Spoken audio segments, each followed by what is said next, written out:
Завхан аймгийн хэмжээнд 9 дугаар сарын байдлаар хавдрын 118 шинэ өвчлөлийн тохиолдол илэрсэн байна. Эдгээр иргэдийн 70.3% нь 3-аас 4-р шатанд онцлогдчихэ. Бүх төрлийн хавдрын өвчлөөр улсын дундчтай харьцуулахад үзүүлэлт өндөр биш боловч нийт хавдраар өвчлөгчдийн 85% нь хожуу онцлогдож байгааг аймгийн нэгдсэн эмнэлгээс мэдээллээ. Завхан аймаг сүүлэнчлүүдэд эрүүл мэндийн салбарын хөрөнгө оруулалтаа нэмэгдүүлсэн. Ходоодны дурангаар салж тахуулах хагалгааг хийж игсэн нь зөнгөлөн тохиолдох ходоодны хавдрын өвчлөлийг бууруулах алхам болж байна. Хавдрыг илрүүлдэг гол шинжилгээ бол ходоодны дурангийн шинжилгээ. Дурангийн шинжилгээндээ одоо ард иргэд маань 30-аас дээш наснд бол 2 жилд нэг удаа тогтмол хамрагдаад явах юм бол хавдраа аль болох эрт үедээ одоо илрүүлчихнэ гэсэн үг.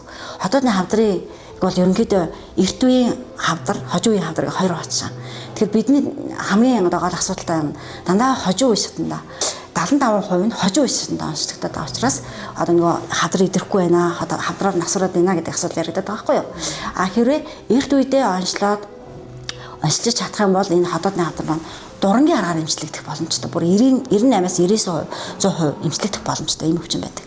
Ходоодны ургацаг, бүдүүн гэсний ургацаг авах ажилбарууд хийж байгаа.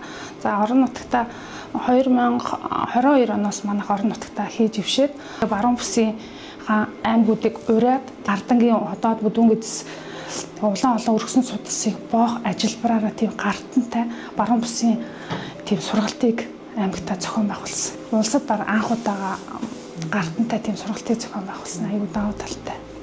Зөвхөн нэг ургацгийг авахд чинь тэр хүний зардал тэгэл очиод хэвтэх ор хоног моног гэдэг юм хөнгөлөгдөг байсан бол эндээ орон нутагта хэвтээд 3 хоног 3-аас 5 хоногт хэвтээд тэгээ гарч байгаа маш их давуу талтай болж байгаа. Өнөөдрийн байдлаар одоо яг 22 оноос хойш гэх юм бол нэг 200 гаруй хүнд ходоодны ургацаг авах мэс ажилбар бүдүүн гэснийх бол нэг 20-д хийсэн байна.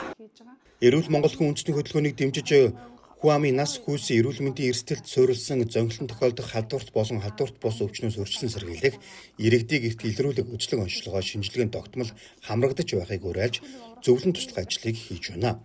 Ялангуяа хавдрын өвчлөлийг бууруулахын тулд иргэдийн дадал хандлагыг өөрчлөх нь зүйтэй гэдгийг эмч мөрөгчлөлтнүүд зөвлөж байна.